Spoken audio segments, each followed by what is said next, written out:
Hey guys, Perry here to teach you a little bit about editing elements.data.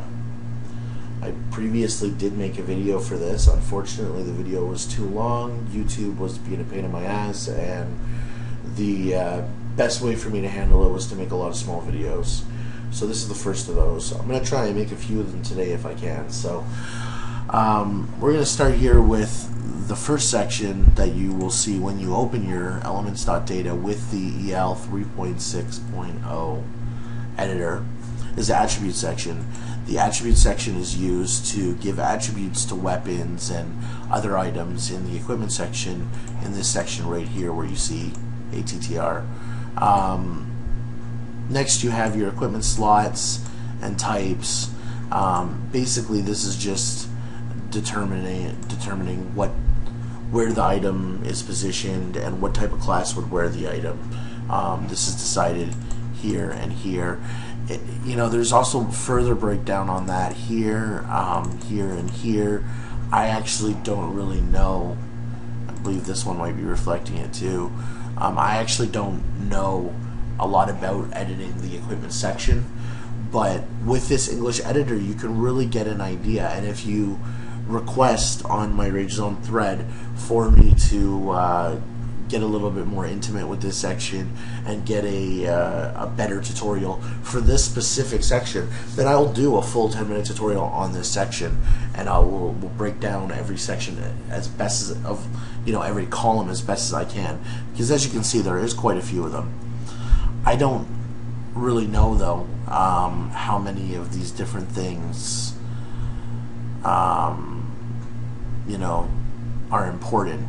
But when it comes to making a new item, what I found is if you just take a current fashion and just clone it, and then all you need to do is figure out how to change the model, which as you can see is in the model where it says mod for model. Very easy, very straightforward. You can go ahead and make your own items just by doing that. Same thing with the icons. In this case, the icon doesn't actually do anything. They're useless. But yeah, I don't know what all of the different sections do, so I'm just not going to be as helpful there as I'd like to be. Your potions, you've got your types again, right? That's the same thing as any other section. And then you go here and you've got all your different potions. Potions and batteries are in the same section. You can see HP, SP, Vigi, so you can tell, or Vigor I should say, so you can tell based on that what each one is for. And when you click on a potion and it shows, HP in, that's the first initial use, instant gratification, what you get immediately, and then this is what you get after I think it's 6 seconds, then 3 seconds, 3 seconds, or whatever it is, right? Might be 366, I can't remember. But that is all reflected over and over and over and over in here with all of the different items.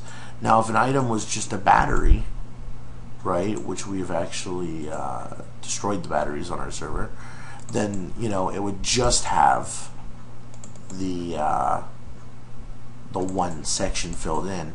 And I believe the category is different. You'll have to go and check all of the different categories for yourself and start to learn a bit more about that. But I believe that 0 is battery, maybe like 0 is health battery, 1 is spirit battery, and I don't know.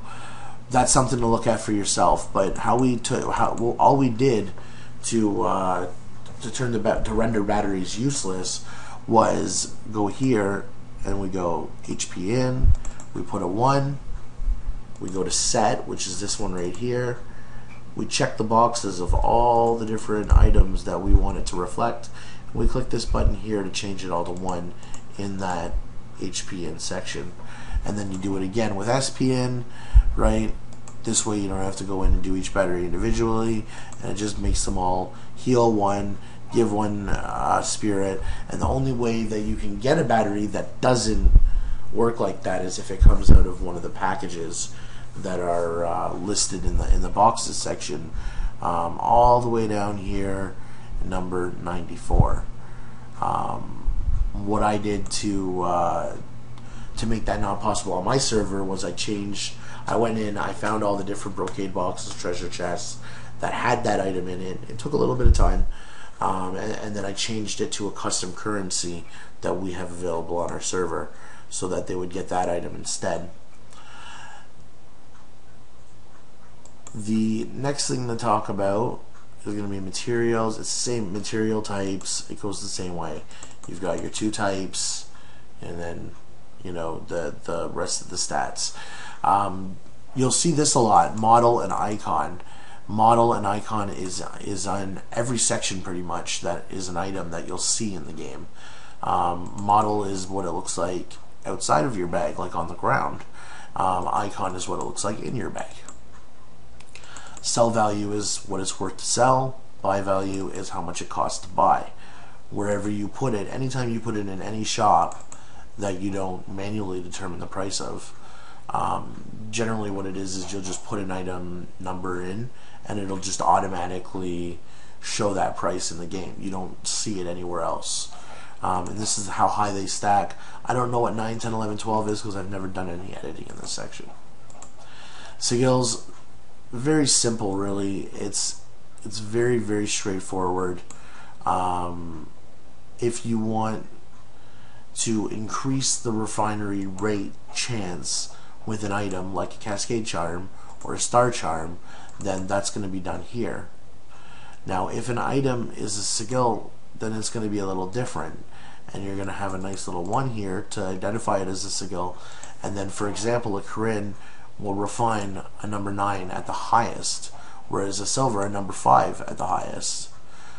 Because it will refine 2 plus 6, you want to make sure there's a 1 in plus 6, or else it won't refine 2 plus 6, just like Corinne has 1 in plus 10.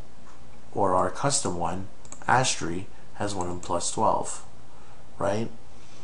The reason we have that is because the plus 11 sigil was already made by PWI, and there's no reason, or PWE, whatever, there's no reason for us to make one.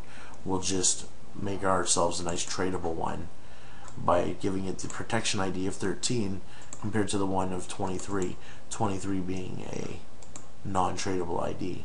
19 is also not tradable. I personally use 19. I don't know the difference between the two, so please don't ask. But Flux Sigil, it's my plus 13 Sigil, so the max refine, or sorry, it's my plus 14 Sigil, so the max refine it works on is a 13, and the max refine it works for is a 14. You keep your zeros after that so that people can't use it, beyond that, right? I don't know if they would be able to because this isn't changed. Never tested it. Model and icon, same as it is anywhere else. And I believe this, yes, is how the Serenity Jade works. I'm not familiar enough with it, and I've never tested or done any work with it, but I'm assuming if you made your own version of it and you gave it its own number here, that's probably like an increase in chance or something. I'm not really sure. I don't know what a Serenity Jade does other than make sure you don't break your gear. Pretty sure that's the only thing it does, whereas a Star Charm doesn't, and that's why it has its own section. Something along those lines anyways. Like I said, never tried yet, but hopefully that gives you more of an idea of how that section works.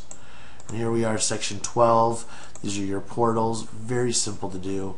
To make your own, you would just, fill in your own stats. The maps are very simple. Z1 is Sunstream. Look in your files. You'll see what I mean. When you see all the maps, the folders are Z1, Z2, Z3, etc. Some of them start with different letters, but the number is what matters. You put the number here and it tells you exactly which map it's going to go to, and then this is the location, the X, the Y, and the Z.